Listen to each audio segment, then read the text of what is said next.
Morning అండి అందరికి. Yes ముందుగా ఇక అధికార పక్షానికి వెళ్దాము. ఎస్ ముందుగా అయితే వైసీపీకి వెళ్దాము.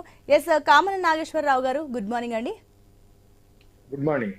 ఎస్ ఇప్పుడు ప్రకాశం బ్యారేజ్ ఢీకొన్న బోట్లు ఇది ప్రమాదం కాదు కుట్ర అని ఒక పక్క అంటున్నారు. మరోపక్క చూసుకున్నట్లయితే కూడా ఇదంతా ప్రకాశం బ్యారేజ్ గేట్లను ఢీకొట్టిన ఉదంతంలో కుట్ర కోణం ఉంది అంటూ కూడా అటు అధికారులు అయితే స్పష్టం చేస్తున్నారు.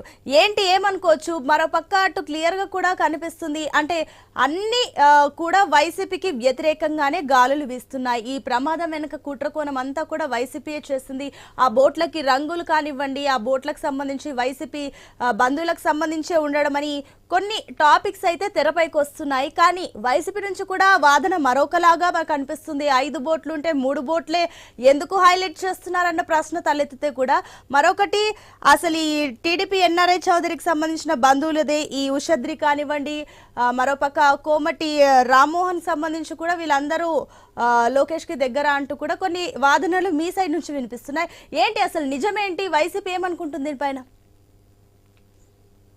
వాస్తవంగా చూసుకుంటేనమ్మా ఇప్పుడు రాష్ట్రంలో ఉన్నటువంటి పరిస్థితి, ఈ వరదల వల్ల విజయవాడంతా కూడా నగరంలో చాలా మటుకు ఈ అతలాకుతలం అయిపోయినటువంటి పరిస్థితి, అనేక కుటుంబాలు ఇబ్బందులు పడుతున్నటువంటి పరిస్థితి. ఈ పరిస్థితుల్లో ప్రభుత్వం చేయాల్సినటువంటి విధి విధానాలు ఏంటి, ఏ రకంగా వాళ్ళని ఆదుకోవాలి అనేటువంటి అంశాన్ని పక్కన పెట్టి అక్కడ ఫెయిల్ అయ్యారు కనుక అది ప్రజల్లోకి పోతా ఉంది. ఇక్కడ ప్రభుత్వం సరైనటువంటి రీతిలో అక్కడ సరిగ్గా అమలు చేయలేకపోయింది సహాయక కార్యక్రమాలు అనేటువంటి పరిస్థితుల్లో ఈ చుట్టని నుంచి బయటకు వచ్చి ఆ వైఎస్ఆర్ కాంగ్రెస్ పార్టీ మీద నిందలు మోపడం ద్వారా ప్రజల్ని పక్కదోవ పట్టించాలి. ఇక్కడ ఏదైతే వాళ్ళు సరైనటువంటి రీతిలో సహాయక చర్యలు అందించలేకపోయారో ఆ విధానాన్ని ప్రజలందరూ కూడా చర్చించుకుంటున్నటువంటి స్థితిలో వాళ్ళ చర్చని పక్కదోవ పట్టించాలి. ఇక్కడ వైఎస్ఆర్ కాంగ్రెస్ పార్టీ మీదకు ఆ నెపాన్ని నెట్టాలనేటువంటి ఆలోచనతో ఇవాళ అధికార పక్షం చేస్తున్నటువంటి కుట్రలో భాగమే ఈ యొక్క పడవల ఢీకొట్టడం అనేది.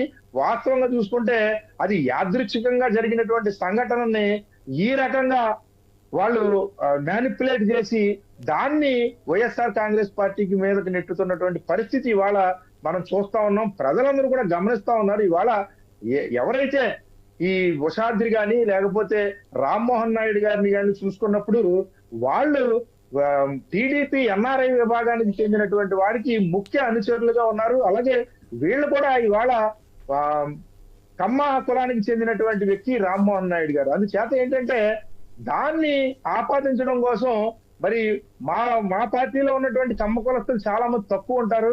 తలసిల రఘురామ్ గారు అనేటువంటి ఒక కమ్మ ఎమ్మెల్సీ మా పార్టీలో ఉన్నందున ఆయన మీదకి ఆపాదించాలి, లేకపోతే ఆయన అనుచరులుగా చిత్రీకరించాలి అనేటువంటి అంశంలో భాగంగానే ఇదంతా కూడా నడుస్తా ఉంది.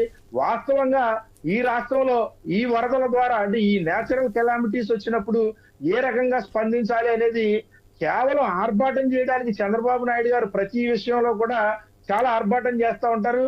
మరి ఆయన పబ్లిక్ లోకి వచ్చారు. మరి అయితే ఆయన ఉప ముఖ్యమంత్రిగా ఆయన ప్రభుత్వంలో ఉన్నటువంటి పవన్ కళ్యాణ్ గారు ఏం చెప్పారు, నేను వెళ్తే మొత్తం సహాయక చర్యలు ఆగిపోతాయి కనుక నేను వెళ్ళలేదని చెప్పేసి ఆయన ఒక వర్షం వినిపిస్తా ఉన్నారు. ఇలా ఏంటంటే చంద్రబాబు నాయుడు గారు అయితే ఎప్పుడూ కూడా ఆయన ఈ ప్రోపగాండా ఈ ప్రచారానికి బాగా ఎక్కువ ఇంపార్టెన్స్ ఇస్తారు. ఏదైనా కూడా ఆ రకంగా మా ఈ బుల్డోజర్ మీద వెళ్ళి రోడ్డు మీద వెళ్ళేది కూడా చిత్రీకరించి అంటే బుల్డోజర్ మీద ఆయన కూర్చున్నది మాత్రమే చిత్రీకరిస్తారు. ఆయన ఎక్కడ వెళ్తున్నారు కింద అనేది చిత్రీకరించకుండా ఆ రకంగా సోషల్ మీడియా అంటే తెలుగుదేశం పార్టీకి చెందినటువంటి సోషల్ మీడియా కొంచెం స్ట్రాంగ్ గా ఉంటుంది. భారతదేశంలోనే అత్యంత పెద్ద సోషల్ మీడియాగా తెలుగుదేశం పార్టీ విభాగాన్ని చెప్పుకుంటూ ఉంటారు కనుక వాళ్ళు ఏదైతే చిత్రీకరిస్తారో వాళ్ళు ఏదైతే మాట్లాడతారో దాన్నే హైలైట్ చేసి వాళ్ళు ఏది చెప్పాలనుకున్నారో అది బాగా చెప్పడానికి ప్రయత్నం చేస్తారు. ఇవాళ ప్రజలకు జరుగుతున్నటువంటి అన్యాయాన్ని ప్రజలు నాగేశ్వరరావు గారు ఇంకొకటండి, ఏదైతే ఈ శేషాద్రి అదే విధంగా ఈ రామ్మోహన్ అరెస్ట్ అయిన వీరిద్దరు కూడా వైసీపీకి చెందిన వాళ్ళ కాదండి, ఎంత మాత్రం కాదు. ఎందుకంటే ప్రతి వాళ్ళు కూడా ఎవరైనా ఇప్పుడు అధికారంలో ఉన్నప్పుడు వచ్చి వాళ్ళ దగ్గర ఫోటోలు దిగడం ఇవి చేస్తా ఉంటారు. ఇవాళ తెలుగుదేశం పార్టీకి కూడా అలాగే వాళ్ళతో ఫోటోలు ఉన్నాయి. అందుచేత ఏంటంటే వాళ్ళ ఫలానా పార్టీ వాళ్ళని అసలు ఇప్పుడు వైఎస్ఆర్ కాంగ్రెస్ పార్టీకి ఏంటంటే అవసరం ఇప్పుడు బ్యారేజ్ మీదకి పడవలు పంపించి చేయాల్సినటువంటి అవసరం ఇప్పుడు ప్రతిపక్షంలో ఉన్నటువంటి వ్యక్తులు అలాగే అధికారంలోకి వచ్చినటువంటి ప్రభుత్వం 3 నెలలు కూడా కాలేదు. 3 నెలల లోపు వాళ్ళని బదనాం చేయాలనే ఆలోచన ఈ పార్టీ ప్రతిపక్ష పార్టీకి ఎందుకు వస్తుంది అసలు? సరే, మీరు చెప్పిన అంశాలనే పరిగణనలోకి అన్నిటికీ తీసుకుందాం. పట్టిస్తాం. ఆ బోట్లకు ఎందుకు వైసీపీ రంగులున్నాయి? ఇదేంటండి ఎవరైనా ఇప్పుడు గతంలో అనే ఇప్పుడు ఇవాళ మన రేషన్ పంపించేటువంటి వెహికల్స్ మీద వైసీపీ రంగులు ఉన్నాయి. దానికి చంద్రబాబు నాయుడు గారు బొమ్మ అంటించి స్టిక్కర్లు అంటించి పంపిస్తా ఉన్నారు. దాని మీద ఏమైనా రంగు పోయిందా? పోలేదు కదా. ఇవాళ సహాయక చర్యలన్నీ ఆ వెహికల్స్ ద్వారానే జరుగుతున్నాయి కదా. దాని మీద రంగు ఏం పోలేదు కదా. మరి ఇవాళ సహాయక చర్యలు వైఎస్ఆర్సీపీ పార్టీ చేస్తుందంటే ప్రజలు ఒప్పుకుంటారా? కాదు కదా, ప్రభుత్వమే కదా చేస్తుంది.